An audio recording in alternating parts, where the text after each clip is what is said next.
आज जो प्रसंग रे आमे प्रभु को वाक्य ध्यान करिबा प्रसंगर शीर्षक होछि एहा मध्य पाप अटे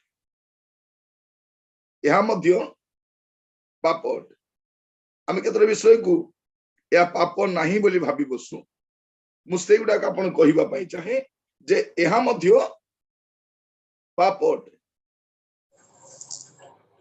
माने आमे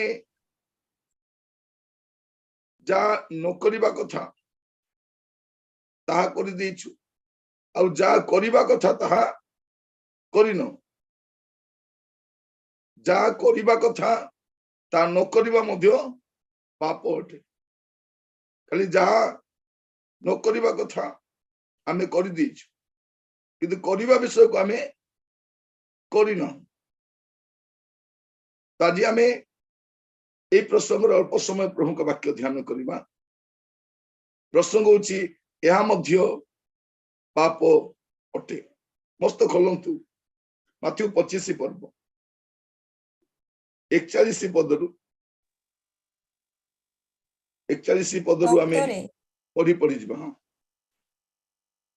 तप्तरे से बाम पार्श्वस्थ लोकों को मध्य कहिबे रे शापग्रस्त माने मो सम्मुखरु दूर होई शैतान और ताहार दूत मानक निमंते प्रस्तुत करा जायथिबा अग्नि अनंत अग्नि मध्य को प्रस्थान कर कारण मु क्षुधित थिली तुम्भे माने मते भोजन करबा को देलो नाही तृषित थिली मते पान करबा को देलो नाही प्रवासी थिली मते आश्रय देलो नाही उलंग थिली मते वस्त्र परिधान कराइलो नाही पीड़ित और कारागारस्थ थिली मते संखल नाही सेथिरे से माने मध्य उत्तर देबे हे प्रभु केबे आम्भे माने आपण को क्षुधित कि तृषित प्रवासी कि उलंग पीड़ित कि कारागारस्थ देखि आपणकर सेवा कलु नाही सेथिरे से सेमानकु उत्तर देबे मु तुम्हा मानकु सत्य कहूअछि एही क्षुद्रतम मानक मध्यरु जनक प्रति एहा करि नथिबारु मो प्रति ही ताहा करि नाहो आउ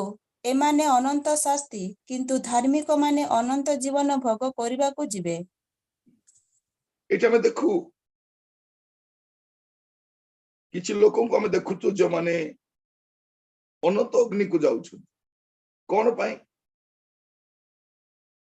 42 पद लेखा कारण मु क्षुधित थिली तुमाने मते भोजन करबा को देलो नाही तृषित थिली मते पान करबा को देलो नाही प्रवासी थिली मते आश्रय देलो नाही उलंग थिली मते वस्त्र परिधान कराइलो नाही पीड़ित और कारागार थिली मते संकलिलो नाही एगुडा को कलो नाही करिबार थिला करिबा ही पाप तानु न करिबा मध्य पाप अटे एमाने करि नाहंती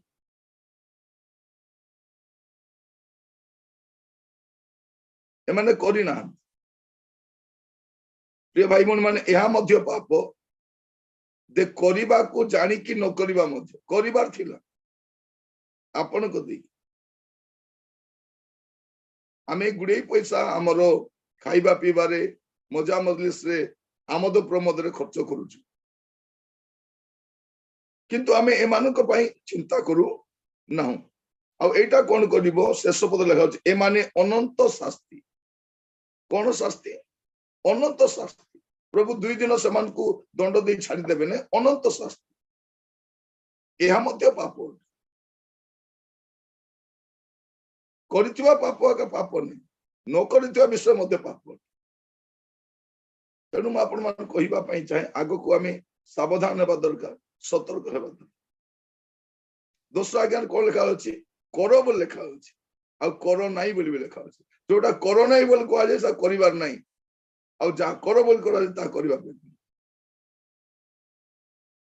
आपण धनी लोक विषय जानि छ जो लोक नरक को गला से लोक कौन कला अपन जदि लुक 16 पर्व तार 19 रु 31 पढ़िबे घरे बस धीरे धीरे पढ़िबे लुक 16 अभी पढ़िबा दरकार नै लुक 16 19 रु 31 पढ़िबे केतरे विषय देखबे सेठी तार फाटक पाखरे का फाटक पाखरे गोटे गरीब लोकर फाटक पाखरे नै गोटे धनी लोकर फाटक पाखरे गोटे गरीब लोक थिला ତାଙ୍କର କାମ କଣ ଥିଲା ତା ପାଇଁ ଗୋଟେ ଛୋଟିଆ କୁଡିଆ ଘର ବନେଇବାର ଆବଶ୍ୟକ ଥିଲା ତାର ରହିବା ପାଇଁ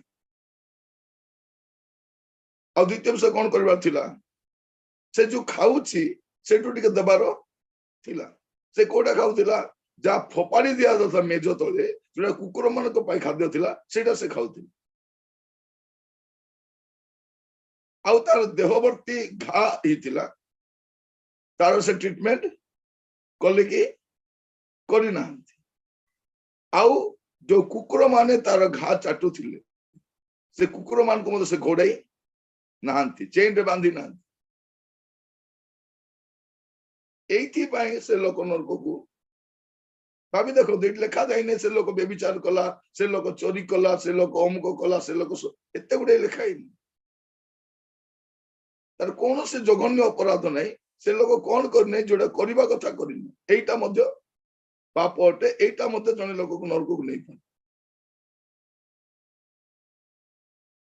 ଆମେ କରିପାରିଥାନ୍ତୁ କିନ୍ତୁ କରି ନାହୁଁ ମାର୍କ ଖୋଲନ୍ତୁ ମାର୍କ ପୁସ୍ତକ ତାର 7 ପର୍ବ ମାର୍କ 7 8 ରୁ 13 ପଢିବା ମାର୍କ 7 8 ରୁ 13 ତୁମ୍ଭେମାନେ ଈଶ୍ୱରଙ୍କ ଆଜ୍ଞା ପରିତ୍ୟାଗ କରି ମନୁଷ୍ୟମାନଙ୍କ ପରମ୍ପରାଗତ ରୀତିନୀତି ଧରି ବସିଅଛ ପୁଣି ସେ ସେମାନଙ୍କୁ କହିଲେ ତୁମ୍ଭେମାନେ ଆପଣା ଆପଣା ପରମ୍ପରାଗତ ରୀତିନୀତି ପାଳନ କରିବା ନିମନ୍ତେ ଈଶ୍ୱରଙ୍କ ଆଜ୍ଞା ବେଶ ଅଗ୍ରାହ୍ୟ କରୁଅଛ କାରଣ ମଶା କହିଅଛନ୍ତି ଆପଣ ପିତାମାତାଙ୍କୁ ସମାଦର କର ଆଉ ଯେ କେହି ପିତା କି ମାତାଙ୍କୁ ଅଭିଶାପ ଦିଏ ସେ ନିଶ୍ଚୟ ପ୍ରାଣଦଣ୍ଡ ଭୋଗ କରିବ କିନ୍ତୁ ତୁମ୍ଭେମାନେ କୁହ କେହି ଯେବେ ପିତା କି ମାତାଙ୍କୁ କହେ ମୋ ଠାରୁ ଯାହା ଦ୍ୱାରା ତୁମର ଉପକାର ହୋଇଥାନ୍ତା ତାହା କରବାନ ଅର୍ଥାତ୍ ମାନତ ହୋଇଅଛି ତେବେ ତୁମ୍ଭେମାନେ ତାହାକୁ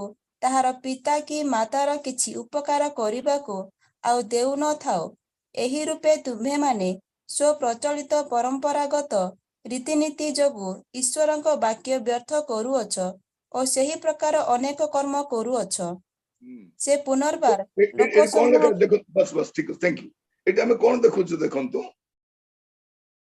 ଯେ ଆପଣଙ୍କର ବାପା କି ମା କିଛି କହିବେ ବାବୁରେ ଏ କୁକୁଡ଼ାଟା ଟିକେ କାଟି ଦେ ଖାଇବା ପାଇଁ ଇଚ୍ଛା ଲାଗୁଛି ଆପଣ କଣ ବୋଲି କହିବେ ନାଇଁ ବାପା ଏଇଟା ପ୍ରଭୁଙ୍କ ପାଇଁ କୁର୍ବାନ ହେଇଯାଇଛି ଏଇଟା ଆମେ ଖାଇବାର ନାହିଁ ଯାହା ବି ଟିକେ କହିବେ ନାଇଁ ଏଇଟା ପ୍ରଭୁଙ୍କ ପାଇଁ ସେ ମୁଁ କରିବା ପାଇଁ ଚାହୁଁଛି ଯେ ପ୍ରଭୁଙ୍କ ପାଇଁ ଦେଇଥିବାରୁ ମୁଁ ଆଉ କରିପାରୁ ଏଇଟା ବି ପାପ ବାଇବଲ କହୁଛି ପିତାମାତାଙ୍କୁ ସମାଦର କର ପିତାମାତାଙ୍କୁ ସମାଦର କର ଯେ କେହି ପିତା କି ମାତାକୁ ଅଭିଶାପ ଦିଏ ସେ ନିଶ୍ଚୟ ପ୍ରାଣଦଣ୍ଡ ଭୋଗ କରିବ ତାର ପ୍ରାଣରେ ଦଣ୍ଡ ମରିଯିବାଟା ତ ଅଲଗା କଥା ପ୍ରାଣରେ ଦଣ୍ଡ ପାଉଥିବ ସେଇଟା ବି ଗୋଟେ ଅଛି ଅନେକ ଲୋକ ଦେଖିବେ ବାପା ମାଙ୍କର ଯତ୍ନ ନିଅନ୍ତି ନାହିଁ ଗୋଟେ ଦଣ୍ଡ ଗୋଟେ ଥିବ ତା ଏଠି ତ ମୃତ୍ୟୁଦଣ୍ଡ ଲେଖା ଅଛି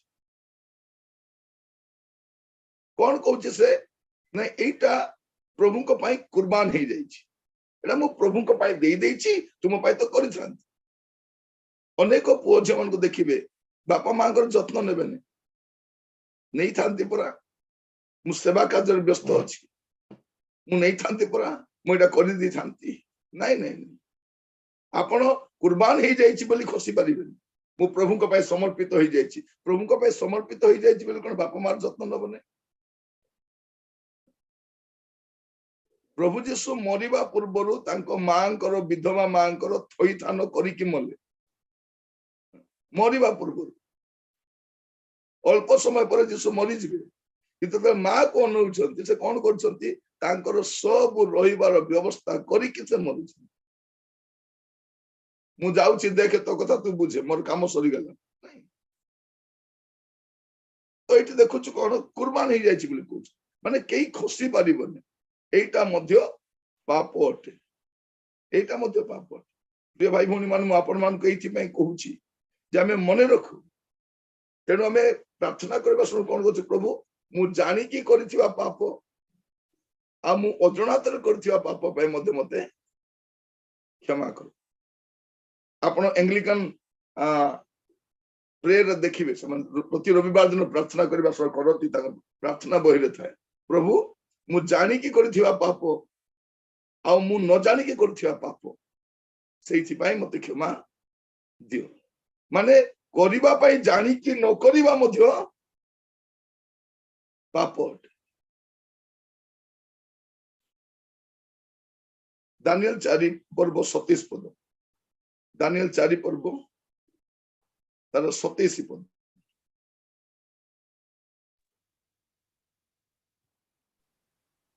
ଏହେତୁ ହେ ମହାରାଜ ମୋର ପରାମର୍ଶ ଆପଣଙ୍କ ନିକଟରେ ଗ୍ରାହ୍ୟ ହେଉ ଆଉ ଆପଣ ଧାର୍ମିକତା ଦ୍ୱାରା ଆପଣ ପାପ ସକଳ ଓ ଦରିଦ୍ର ମାନଙ୍କ ପ୍ରତି ଦୟା ଦେଖାଇବା ଦ୍ୱାରା ଆପଣ ଅଧର୍ମ ସକଳ ଦୂର କରନ୍ତୁ ତାହା ହେଲେ ହୋଇପାରେ ଆପଣଙ୍କ ଶାନ୍ତିର କାଳ ବୃଦ୍ଧି ପାଇବ।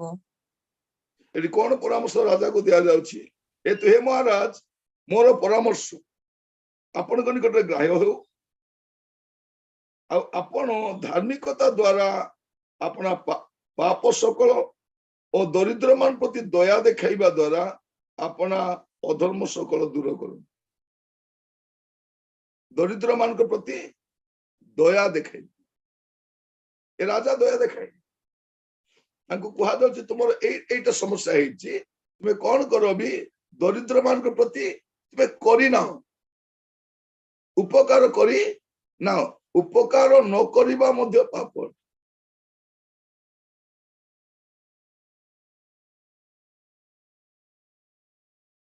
ଉପକାର ନ କରିବା ପ୍ରିୟ ଭାଇ ଭଉଣୀ ମାନେ ପ୍ରଭୁ ଆମମାନଙ୍କୁ ଅନୁଗ୍ରହ କରନ୍ତୁ ବେଳେ ବେଳେ ଆମେ ଜାଣି ଜାଣି ଉପକାର କରିନଥାଉ ବେଳେ ବେଳେ ଅଜଣାତରେ ବି କରିନଥାଉ ତା ପାପ ହୁଏ ପ୍ରଭୁ ଆମମାନଙ୍କୁ ଏହା ବୁଝିବା ପାଇଁ ସାହାଯ୍ୟ କରନ୍ତୁ ଜିସାଇ ତାର 1 ପର୍ବ ଜିସାଇ ପ୍ରଥମ ଅଧ୍ୟାୟ ତାର 17-18 ପଦ ସୁକ୍ରିୟା କରିବାକୁ ଶିଖ ନ୍ୟାୟ ବିଚାର ଚେଷ୍ଟା କର ଉପଦ୍ରବଗ୍ରସ୍ତ ମାନଙ୍କର ସାହାଯ୍ୟ କର ପିତୃହୀନ ମାନଙ୍କର ନ୍ୟାୟ ବିଚାର କର ବିଧବା ମାନଙ୍କ ପକ୍ଷରେ ପ୍ରତିବାଦ କର ସଦାପ୍ରଭୁ କହନ୍ତି ଆସ ଆମ୍ଭେମାନେ ଉତ୍ତର ପ୍ରତ୍ୟୁତ୍ତର କରୁ ତୁମ୍ଭମାନଙ୍କର ପାପ ସବୁ ସିନ୍ଦୁର ବର୍ଣ୍ଣ ପରି ହେଲେ ହିଁ ହିମ ପରି ଶୁକ୍ଳ ବର୍ଣ୍ଣ ହେବ ସେ ସବୁ ଲୋହିତ ବର୍ଣ୍ଣ ପରି ରଙ୍ଗ ହେଲେ ହିଁ ମେସଲମ ପରି ହେବ। ଏଠି କଣ ଲେଖା ଅଛି ପ୍ରଭୁ କହୁଛନ୍ତି ସୁକ୍ରିୟା କରିବାକୁ ଶିଖ ସୁକ୍ରିୟା କରିବାକୁ ଶିଖ ନ୍ୟାୟ ବିଚାର ଚେଷ୍ଟା କର ଉପଦ୍ରବ ମାନଙ୍କ ସାହାଯ୍ୟ କର ପିତୃହୀନ ମାନଙ୍କର ନ୍ୟାୟ ବିଚାର କର ବିଧବା ମାନଙ୍କ ପକ୍ଷରେ ପ୍ରତିବାଦ କର ବେଳେ ବେଳେ ବିଧବା ମାନଙ୍କୁ କଣ କରାଯାଉଥାଏ ପରିବାରରେ ହଉ ସମାଜରେ ହଉ ମଣ୍ଡଳୀରେ ହଉ ତାଙ୍କ ବିରୁଦ୍ଧରେ ଗୁଡେଇ କଥା କୁହାଯାଏ କେହି ତାଙ୍କ ବିଷୟରେ ପ୍ରତିବାଦ କରିବେନି ତେଣୁ ତାକୁ ତା ସପକ୍ଷରେ କହିଲେ ଆମର କଣ ମିଳିବ ଓଲଟା ଆମେ କଣ କରୁ ଯୋଉମାନେ ସେମାନଙ୍କୁ ତାଡ଼ନା କରୁଥାନ୍ତି ଆମେ ସେମାନଙ୍କ ସପକ୍ଷରେ ଥାଉ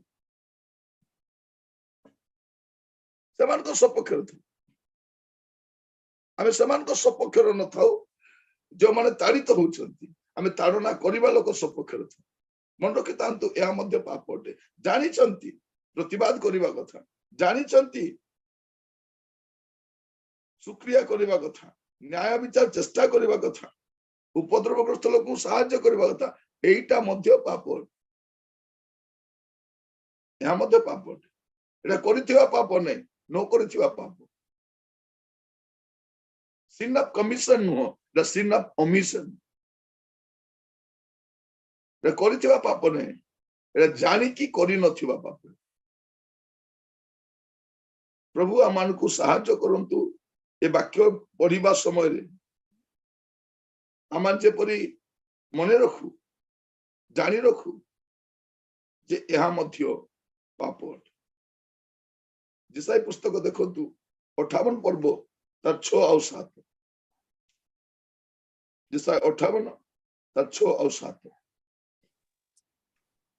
ଦୁଷ୍ଟତା ରୂପ ବନ୍ଧନ ଫିଟାଇ ଦେବାର ଜୁଆଳିର ବନ୍ଧନ ମୁକ୍ତ କରିବାର ଓ ଉପଦ୍ରବଗ୍ରସ୍ତ ଲୋକମାନଙ୍କୁ ମୁକ୍ତ କରି ଛାଡ଼ି ଦେବାର ପୁଣି ପ୍ରତ୍ୟେକ ଜୁଆଳି ଭଗ୍ନ କରିବାର, କ୍ଷୁଧିତ ଲୋକକୁ ତୁମ୍ଭର ଖାଦ୍ୟ ବଣ୍ଟନ କରିବାର ଓ ତାଡ଼ିତ ଦୁଃଖୀ ଲୋକକୁ ଆପଣ ଗୃହକୁ ଆଣିବାର, ତୁମ୍ଭେ ଉଲଙ୍ଗକୁ ଦେଖିଲେ ତାହାକୁ ବସ୍ତ୍ର ପିନ୍ଧାଇବାର ଓ ତୁମ୍ଭର ନିଜ ବଂଶ ଲୋକଠାରୁ ଆପଣଙ୍କୁ ନ ଲୁଚାଇବାର, ଏହି ପ୍ରକାର ଉପବାସ ଆମ୍ଭେ କି ମନୋନୀତ କରିନାହୁଁ। ପ୍ରଭୁ କେମିତି ଉପବାସ ମନୋନୀତ କରିଛନ୍ତି? ପ୍ରଭୁ କହୁଛନ୍ତି ଆମେ ଏମିତିକା ଉପବାସ ମନୋନୀତ କରିଛୁ। ଆମେ କେମିତି ଉପବାସ ମନୋନୀତ କରିଛୁ? ଆମେ କେମିତି କରିଛୁ? କାହାକୁ ସାହାଯ୍ୟ କରିବୁ ନାହିଁ। ସକାଳେ ଉଠିବୁ, ଆଜି ମୋର ଫାଷ୍ଟିଂ, 2ଟା ଗୀତ ଗାଇବୁ, ଟିକେ ଆରାଧନା କରିବୁ, ବାଇବେଲ ପଢିବୁ, ପ୍ରାର୍ଥନା କରିବୁ, ତାପରେ ଟାଇମ ଦେଖି ଦେଖିଥିବୁ କେତେବେଳେ ଖାଇବା ଟାଇମ ହବ ବୋଲି। କାରଣ ଅଲରେଡି ରାନ୍ଧିକି ରଖିଦେଇଥିବୁ। ଆମେ ଫାଷ୍ଟିଂ କେମିତି କରୁ? ଆଗରୁ ରୋଷେଇ କରି ରଖିଦେଇଥାଉ। କହିଲେ ଫାଷ୍ଟିଂ କୁ ଆସିଛୁ, ଏବେ କଣ କରିବୁ? ନାଇଲୋ ମାଉସୀ, ରୋଷେଇ କରି ରଖିକି ଆସିଛି। ରୋଷେଇ କରିକି ରଖିକି ଆସିଛି କଣ କରିବା ପାଇଁ? ଫାଷ୍ଟିଂ କରିବା ପାଇଁ। ଏଟଲିଷ୍ଟ ସେଇ ଦିନ ରହିଲେ କାହାକୁ ଖାଇବା ଦେବା କଥା ନା ନାହିଁ। ବାକି ଦିନରେ ତ ଦଉନାହାନ୍ତି। ଯୋଉ ଦିନ ଫାଷ୍ଟିଂ କଲେ ଏଟଲିଷ୍ଟ ସେଇ ଦିନ ରନ୍ଧା ଖାଦ୍ୟ ହେଲେ କାହାକୁ ଦେବା କଥା। ସେଇ ଦିନ ସୌଦା କାହାକୁ ଦେବା କଥା। କାରଣ ଆପଣ ତ ଫାଷ୍ଟିଂ କଲେ। ଆପଣ 40 ଦିନ ଫାଷ୍ଟିଂ କଲେ କଣ ହେଲା? 40 ଦିନ ଫାଷ୍ଟିଂ କଲେ କଣ ହବ? ଆପଣଙ୍କ 40 ଦିନର ସୌଦା ବଳିଯିବ। ସେତିକି ତ। ଯଦି ସ୍ୱାମୀ ସ୍ତ୍ରୀ 40 ଦିନ ଫାଷ୍ଟିଂ କଲେ ତା ମାନେ 40 ଦିନର ସୌଦା ଭାତିଆ ବଳିଗଲା ନା ନାହିଁ? ବଳିଗଲା। ତ କଣ ଫାଷ୍ଟିଂ କଲୁ ଆମେ? ଆମେ ଆମର ସାମାନକୁ ଗଚ୍ଛିତ କରି ରଖିଲୁ। ବଳିଲା, ଗ୍ୟାସ ବଳିଲା, ଚାଉଳ ବଳିଲା, ତେଲ ମସଲା ବଳିଲା, ସବୁ ଟିକେ ଅଟା ବି ବଳିଲା, ପନିପରିବା ବଳିଲା, ମାଛ ମାଂସ ବଳିଲା। କଣ କଲୁ ସେଇଟା? ଏ ଲେଖା ଯାଉଛି ଦେଖନ୍ତୁ। ଦୁଷ୍ଟତର ବନ୍ଧନ ଫିଟାଇ ଦେବାର, ଜୁଆଳି ର ବନ୍ଧନ ମୁକ୍ତ କରିବାର, ଉପଦ୍ରବଗ୍ରସ୍ତ ଲୋକମାନଙ୍କୁ ମୁକ୍ତ କରି ଛାଡିଦେବାର, ପୁଣି ପ୍ରତ୍ୟେକ ଜୁଆଳି ଭଗ୍ନ କରିବାର, କ୍ଷୁଧିତ ଲୋକକୁ ତୁମ୍ଭର ଖାଦ୍ୟ ବଣ୍ଟନ କରିବାର ଓ ତାଡ଼ିତ ଦୁଃଖୀ ଲୋକମାନଙ୍କୁ ଆପଣ ଗୃହକୁ ଆଣିବାର, ତୁମେ ଉଲଙ୍ଗକୁ ଦେଖିଲେ ସେମାନଙ୍କୁ ବସ୍ତ୍ର ପିନ୍ଧାଇବାର ଓ ତୁମର ନିଜ ବଂଶ ଲୋକଠାରୁ ଆପଣଙ୍କୁ ନ ଲୁଚାଇବାର, ଏଇ ପ୍ରକାର ଉପବାସ କି ଆମ୍ଭେ ମନୋନୀତ କରିନାହୁଁ। ପ୍ରଭୁ କହୁଛନ୍ତି ମୁଁ ଏମିତିକା ଉପବାସ ମୁଁ ବାଛିଛି। ଆମେ କେମିତିକା ଉପବାସ ବାଛିଛୁ? ଯୋଉ ଉପବାସ ପ୍ରଭୁ ପସନ୍ଦ କରନ୍ତି ନାହିଁ ସେମିତିକା ଉପବାସ ଆମେ ପସନ୍ଦ କରୁଛୁ। ମୋର ପ୍ରିୟ ଭାଇ ଭଉଣୀ ମାନେ, ପ୍ରଭୁ ଆଜି ଆମମାନଙ୍କୁ ଶିଖାଉଛନ୍ତି ଏଇଟା ମଧ୍ୟ ପାପ ଅଟେ। ଏଇଟା କରିଥିବା ପାପ ନାହିଁ, ନ କରିଥିବା ପାପ। ଶୁକ୍ରବାର ଦିନ ଫାଷ୍ଟିଂ କରିବା ବେଳେ ପାପ କଣ? ରାନ୍ଧିକି ଘରେ ରଖି ଆସିଛୁ, କାହାକୁ ଦେଇନ। ଫାଷ୍ଟିଂ ମାନେ ଫାଷ୍ଟିଂ। ପ୍ରଭୁ ଆମମାନଙ୍କୁ ଶିଖାଉଛନ୍ତି ଦିନ ପ୍ରତିଦିନ। କଣ ଦେଖିବେ? ଆମୋସ ପୁସ୍ତକ ଖୋଲନ୍ତୁ, 5 ପର୍ବ 14-15। ଆମୋସ 5 ତା 14 ଆଉ 15।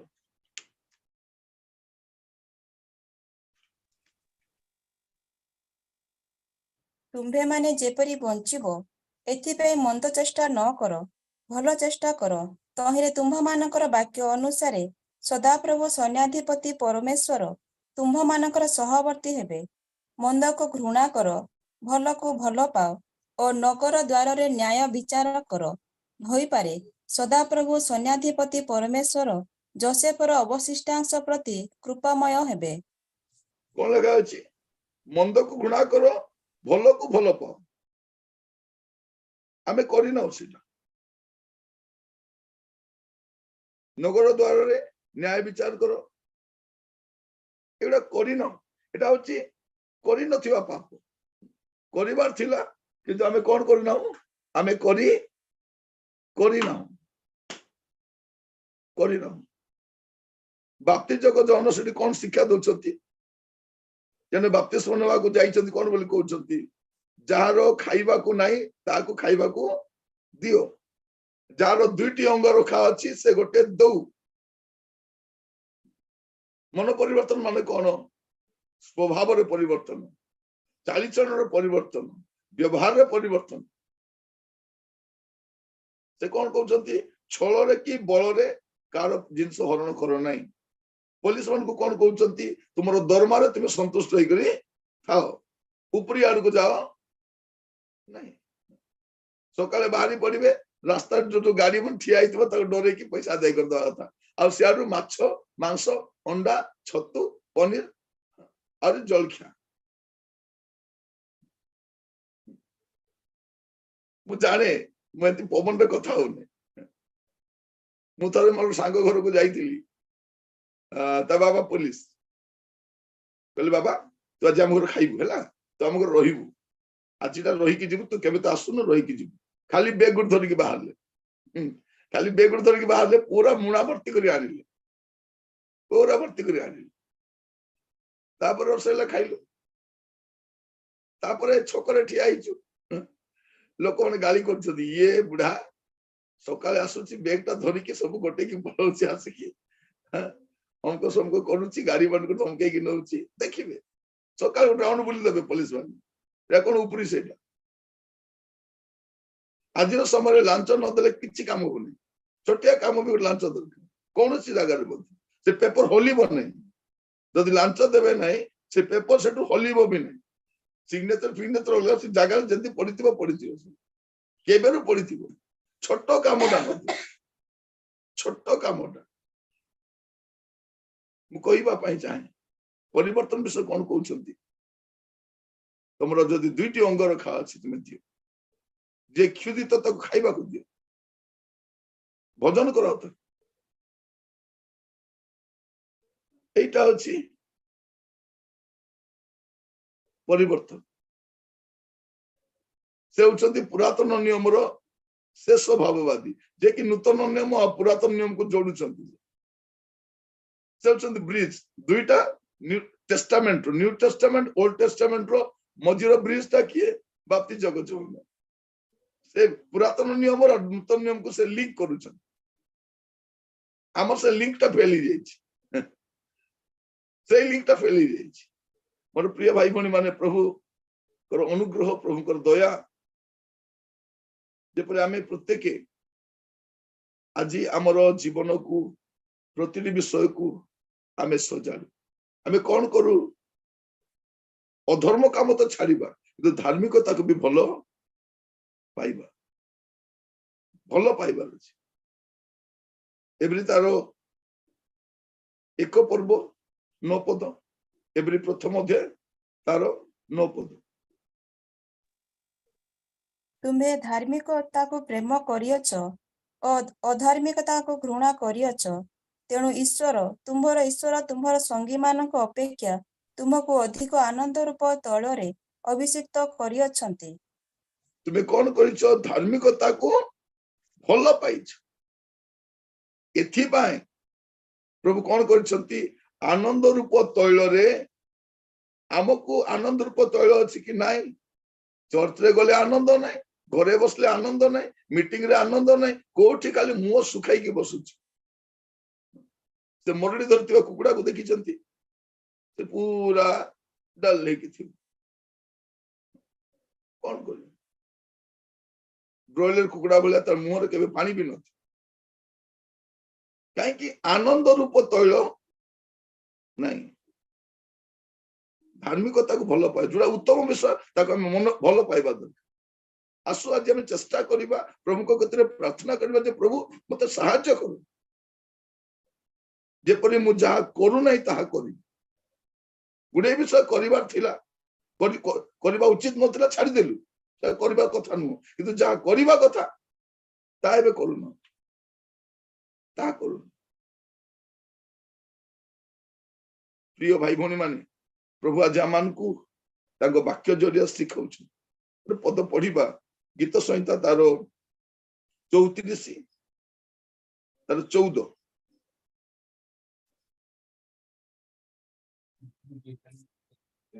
ମନ୍ଦତାରୁ ଦୂର ହୁଅ ଓ ସୁକର୍ମ କର ଶାନ୍ତି ଅନ୍ୱେଷଣ କର ଓ ତହିଁର ଅନୁଗାମୀ ହୁଅ।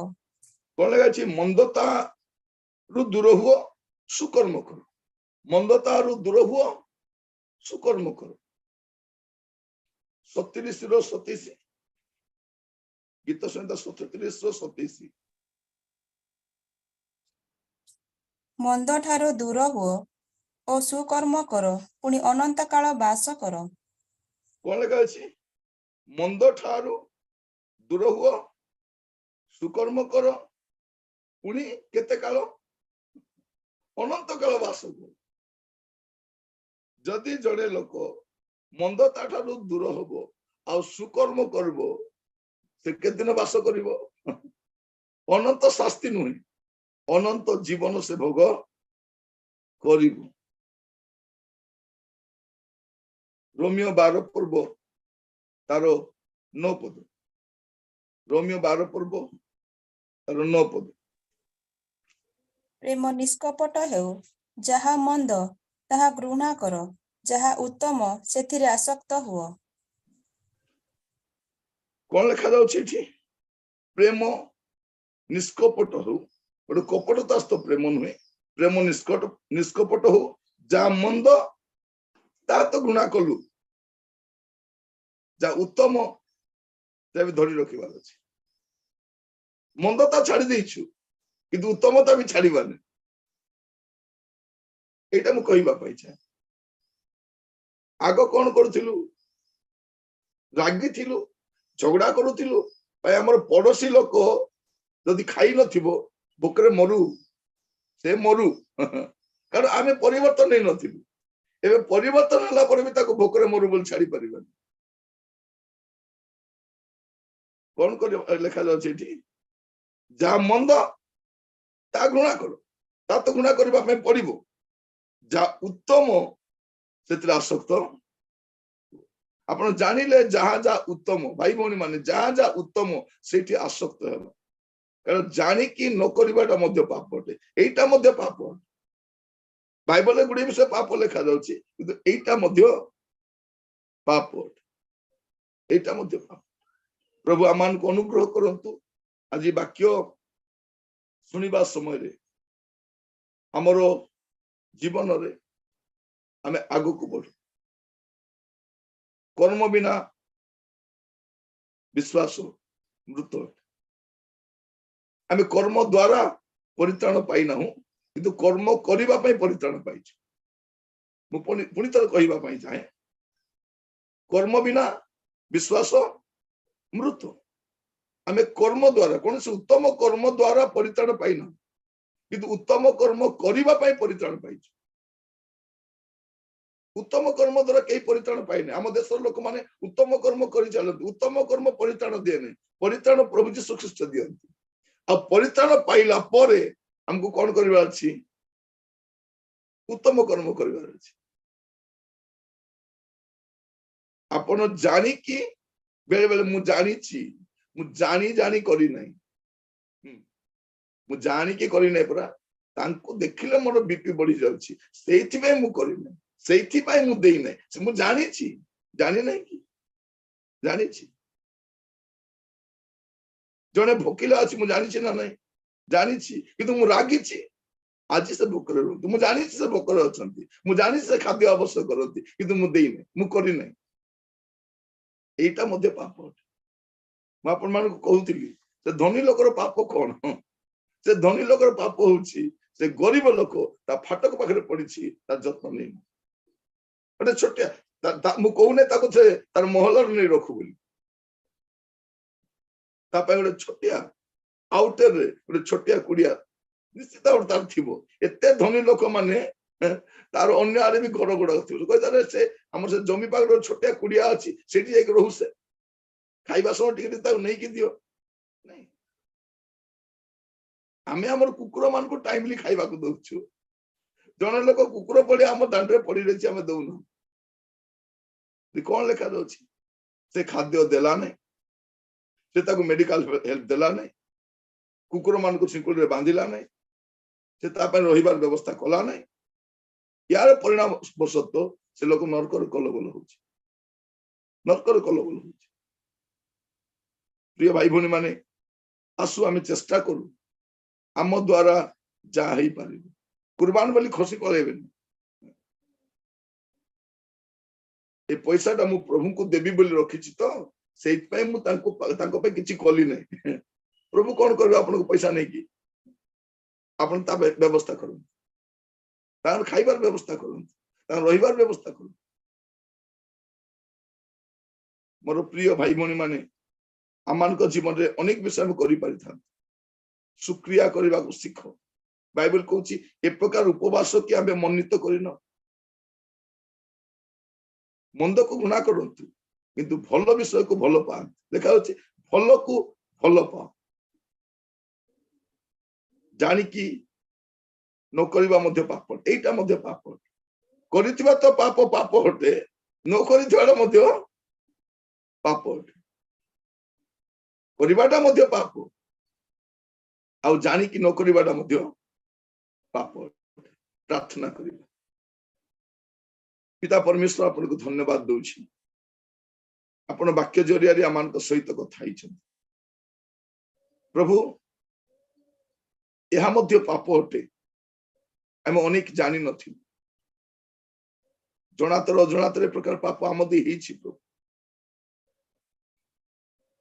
से माने स्वर्ग राज्य वंचित हबार मूल कारण सन करि नाहंती क्षुदित को भजन करै नाहंती तृषित को पान करै नाहंती उलंग को वस्त्र परिधान करै नाहंती करि नाहंती प्रभु आमे मध्य अनेक विषय करूना जानी कि करूना आमान को क्षमा करो आगामी समय रे सतर्क हेबा पे सहायता करो प्रत्येक भाई भणी मान को पुणी थरे आपन को बलवंत स्तर रखुछि प्रभु ये पाप गुडी को चिन्हट करी सजाड़ी बापे आमान को अनुग्रह करो जेपरि अनंत काल आमे आपन स्तर रही पारि मंदता को घृणा करिबु भल विषय को भल पाइबु जेपरि सदा काल आमे रही पारि आमान को अनुग्रह करो आदर महिमा गौरव आपन करो प्रार्थना मोर प्राणर प्रिय यीशु को नाम रे मागिली आमीन।